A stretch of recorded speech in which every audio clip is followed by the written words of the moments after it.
Let's talk with Mary from Allentown, Pennsylvania, WBYN. Hi, Mary. Welcome to New Life. Hi, thanks for taking my call. Sure. How's it going? What's going on? Well, I'll ask the question and then we can elaborate. I'm having a big issue with, I want to know, how do I relate to people? Being that I've been a people pleaser for my whole life. Okay. What kind of troubles that gotten you into there, Mary? Well, I find that a lot of people just take advantage of me. They take advantage of my caring personality. Yeah. Hey, Mary, you want the quick answer? Yes. Start telling the truth. Well, that's the thing. I don't know. I don't know how to do that. Like. Okay, let me give you an example, Mary. You're a people pleaser, so somebody says, "Can you babysit my kids?"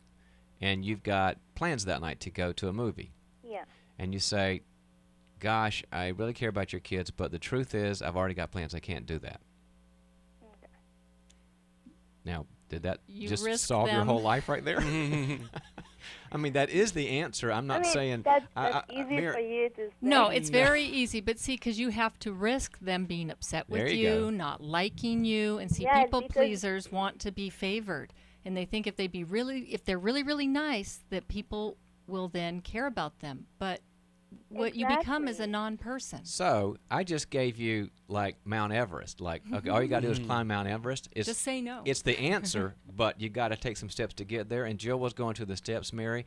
What it means is that you've got to start to get around some safe people that say, Mary has a no, and we love her no. And Mary, you're going to practice no with us. And so Mary goes in the meeting, like, I don't know, a support group or a Bible study or a counselor or a mentor or a pastor, and then they say, okay, how are you doing? Do you want some coffee? And you say, yes. And then they say, do you really want coffee? And you go, no, I wanted tea. And everybody has a party because Mary's had a... Well, yeah, you start small. You start on little with, things. with people that won't manipulate or judge Right. you or condemn you. And But- you build that little muscle up. But some of it, But then I think I think it goes deeper than that because of the way I was raised, it's very difficult for me to say those things. it's a cultural I thing. had a strict father, right? Okay. And I can count on my fingers how many times I played with my father. He was so strict that sometimes when I saw him, I would pee on myself. You were But terrified. he was loving, but he was just strict. Like he would, any little thing that we did, he would beat us up. All right, now, So Mary. it was really frightening. Now, like in poker, that's the hand you were dealt. Now, what have you done to try to take the power of that experience with your father, to take that out of your life? What have you done up until now? Well, the thing is, he died. He was killed, so he died suddenly. When I was But what a have little- you when I was a what have you teenager. done? What have you done to deal with all of that? I don't know what to do. I had a Okay. good friend. Are you saying that you haven't done anything? Because that's good news. If you haven't done anything, then there's great hope that when you start to do something to help it, it's going to get better.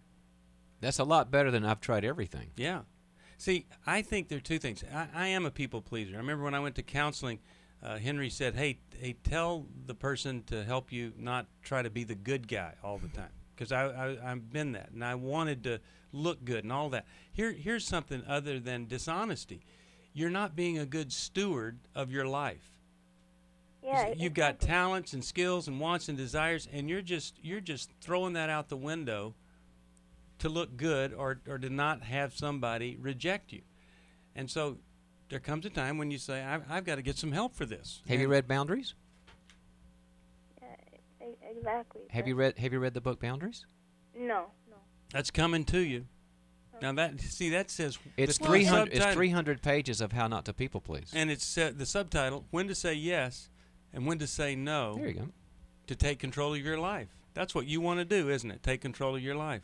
Yeah, exactly. And I also find that I wanted people to like me just like I wanted my father to like me. Sure. And then right after he died, I was also abused. So that added to it. So Mary, I think that you need to get into some I counseling do where too. you know that it's safe to work through some of the deeper issues, and then out in the world start practicing, maybe with women or people that you sense are are safer. Mary, Start saying no. You need to be heard. So read the book, get a good counselor, we'll help you, but you need to have this stuff heard. The father stuff is so traumatic. Now, here's the thing. Yeah. Congratulations. You used people-pleasing to survive to this point. You're Good here. point. You made it. You're asking for help. So congratulations on surviving. Now, let's move beyond survival and experience the new life that we talk about, that fulfilled life, and that's available to you. I'm going to send boundaries to you, and I hope that you'll let us put you in touch with a great counselor.